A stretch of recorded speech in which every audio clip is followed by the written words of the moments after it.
રાણપુર સરકારી દવાખાનામાં ડોક્ટરની ગેરહાજરી, દર્દીને 16 કલાક બાદ મળી સારવાર। બોટાદ જિલ્લાના રાણપુર શહેરના સરકારી દવાખાનામાં ડોક્ટરની ગેરહાજરીના કારણે એક દર્દીને ભારે હાલાકી ભોગવવી પડી હોવાનો ગંભીર મામલો સામે આવ્યો છે। ગત મોડી રાતે રાણપુર શહેરના રહેવાસી રમજાનભાઈ સિકંદરભાઈ માકડને કૂતરાએ કરડ્યું હતું। સારવાર માટે તેઓ અને તેમના સગા રાણપુર સરકારી દવાખાને પહોંચ્યા હતા। દર્દી અને તેમના સગાઓએ દવાખાનામાં હાજર નર્સ સ્ટાફને સારવાર માટે વિનંતી કરી હતી, પરંતુ નર્સ દ્વારા જણાવવામાં આવ્યું કે ડોક્ટર હાજર નથી। દર્દીના સગાએ નર્સને દર્દીની તપાસ કરી કૂતરો હડકાયો છે કે નહીં તે અંગે માર્ગદર્શન આપવા વિનંતી કરી હતી, પરંતુ નર્સ દ્વારા કોઈપણ જાતની તપાસ કર્યા વગર દર્દીને સીધા બોટાદ સરકારી હોસ્પિટલમાં લઈ જવા જણાવવામાં આવ્યું। બોટાદ હોસ્પિટલ પહોંચ્યા બાદ ત્યાંથી પણ દર્દીને સવારે 9 વાગે આવવા જણાવવામાં આવ્યું। સવારે 9 વાગે ઇન્જેક્શન આપવામાં આવ્યા બાદ દર્દીને ગંભીર રિએક્શન આવતા તાત્કાલિક ભાવનગર ખસેડવામાં આવ્યો હતો। અંતે દર્દીને લગભગ 16 કલાક બાદ યોગ્ય સારવાર મળી। દર્દીના ભાઈએ મીડિયા સાથે વાત કરતા ગંભીર આક્ષેપ કર્યો કે રાણપુર સરકારી હોસ્પિટલમાં અવારનવાર ડોક્ટરો હાજર રહેતા નથી અને ફક્ત નર્સ સ્ટાફ દ્વારા કોઈપણ તપાસ વગર દવાની ગોળીઓ આપી દેવામાં આવે છે। જો સમયસર ડોક્ટર હાજર હોત અને યોગ્ય તપાસ કરી સારવાર આપવામાં આવી હોત તો તેમના ભાઈને આટલી બધી લાંબી પીડા સહન કરવી ન પડેત। આ ઘટનાથી રાણપુર સરકારી દવાખાનાની આરોગ્ય વ્યવસ્થા પર ગંભીર સવાલો ઊભા થયા છે। સ્થાનિક લોકોમાં રોષ જોવા મળી રહ્યો છે અને જવાબદાર અધિકારીઓ સામે યોગ્ય કાર્યવાહી કરવાની માંગ ઉઠી રહી છે। રિપોર્ટર હનીફભાઈ જાંગડ, રાણપુર।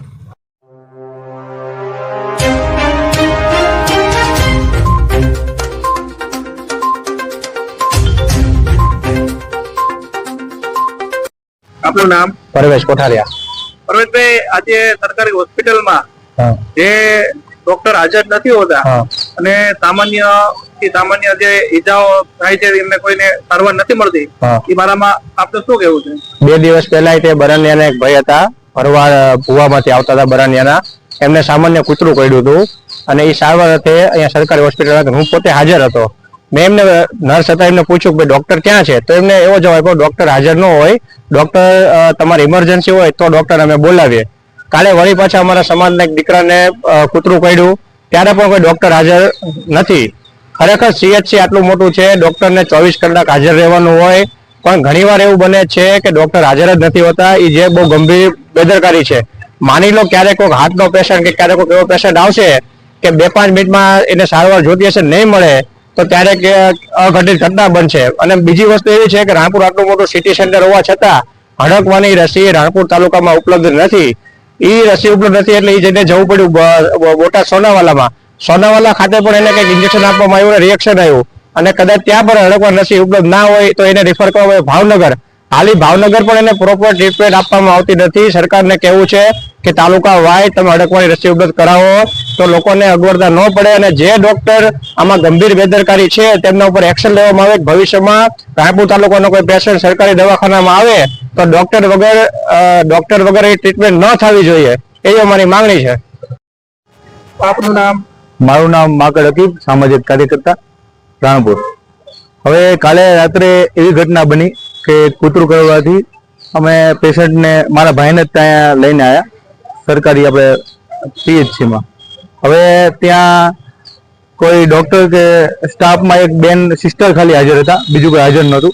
એટલે અહીંયા કે આ રસી જે કૂતરું કરડી રસી અમારી પાસે નથી, એટલે અમે અહીંથી તેને on the spot direct Botad લઈ ગયા સોનાવાલામાં। અને સોનાવાલામાં ગયા એટલે અમારી પાસે કે રસી તો છે પરંતુ કે ડોક્ટર નથી એટલે અમે રસી દઈ ન શકીએ, એટલે તમે બીજું એક ઇન્જેક્શન ખાલી આપી દીધું કે દુખાવો ન થાય એના માટેનું। એટલે અમે ત્યાંથી રિટર્ન થઈ ગયા અને કે સવારે આવવાનું કીધું એટલે અમે સવારે પાછા આજે સવારે 9 વાગે પાછા બોટાદ ગયા આજે। એટલે સવારે બોટાદ 9 વાગે પહોંચ્યા એટલે ત્યાંથી તેમને એમ કીધું કે આ રહ્યું 1 ml અમે આપી છે, એટલે 1 ml ઇન્જેક્શન આપ્યું એટલે થોડુંક લેટ થઈ ગયું, એટલે કે એને જે દર્દી હતા જે મારા ભાઈ એમને રિએક્શન થોડુંક ઉગડ્યું એટલે એમને ડાયરેક્ટ લઈ ગયા ભાવનગર લઈ ગયા લાલ દવાખાનામાં। એટલે ત્યાં તેમને અત્યારે હાલ એમની સારવારમાં અત્યારે ચાલુ છે ને અહીંયા પણ એમ કહે છે કે અત્યારે કોઈ જાતનું અમને સારવાર અમને જે જોઈએ એ રીતના મળતું નથી કંઈ। એટલે ઘણી બધી આ તો 16 કલાક સમય વીતી ગયા છતાં પણ જો આવી પરિસ્થિતિ આપણા ગુજરાત મોડેલમાં ઉપલબ્ધ હોય કે આવી પરિસ્થિતિ થતી હોય તો સરકારને કહેવાનું એ કે તાલુકા વાઇઝ તમે પહેલા તો રસી ઉપલબ્ધ કરાવો। મોટા મોટા ભડાપા મારવા કરતા અહીંયા જે ડિલિવરીની સુવિધા નથી, અત્યારે અમે જઈને જોયું હોસ્પિટલમાં ડિલિવરીની સુવિધા નથી, હોસ્પિટલમાં કોઈ ડોક્ટર જોયા તો ડોક્ટર શાંતિથી એમના અલગ રૂમમાં બેઠા છે, કોઈ સારી ટ્રીટમેન્ટ નથી. તમે અંદર જઈને જોઈ શકો છો કઈ રીતના આખી સિચ્યુએશન છે. આ જો આવું ને આવું રહેશે તો અમે વધુ પગલાં ભરીશું અને વધુમાં વધુ અમે આગળ આની ઉપર કાર્યવાહી કરશું. અકીબભાઈ, આપના ભાઈને જયારે લઈને આવ્યા ત્યારે કોઈ ડોક્ટર દ્વારા આપના ભાઈને તપાસવામાં આવ્યા હતા? ના, ડોક્ટર દ્વારા તપાસ કરવામાં આવી નથી. એના કારણે તે અમને એવું લાગે છે એના કારણે રિએક્શન ઉભર્યું હોય.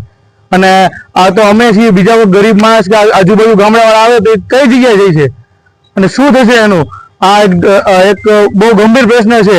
લોકો અડકવાના કારણે અત્યારે મૃત્યુ પણ પામે છે. તો સરકારશ્રીને એ જ કહેવાનું કે પહેલા તો અહીંયા રસી ઉપલબ્ધ કરાવો. આપનું નામ?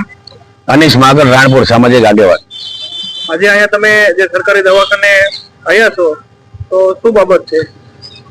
આ ભાઈ છે, એના ભાઈને રાત્રે અહીંયા એક કૂતરું કર્યું હતું તો રાત્રે ભાઈ એના ભાઈને લઈને હોસ્પિટલ આવ્યા તો ડોક્ટર હાજર નહોતા. સાથે સાથે અહીંયા કૂતરાની જે હડકાઈ કૂતરું કર્યું એની રસી પણ નથી. આ ઘટના 2-3 દિવસમાં આ 4થી 5મી ઘટના છે, પણ અહીંયા હડકવાની રસી હોતી નથી. પછી આ ભાઈ બોટાદ ગયો હોસ્પિટલમાં. કઈ હોસ્પિટલમાં ગયા હતા ભાઈ? સોનાવાલા હોસ્પિટલમાં ગયા. ત્યાં પણ એમને રસી આપવામાં આવી એના ભાઈને, તો રિએક્શન આવ્યું અને ત્યાંથી એ ભાઈને ભાવનગર લઈ ગયા. હજી ભાવનગરમાં પણ કોઈ હોસ્પિટલમાં એ છોકરાને હજી કોઈ ટ્રીટમેન્ટ અને કોઈ સારવાર મળતી નથી.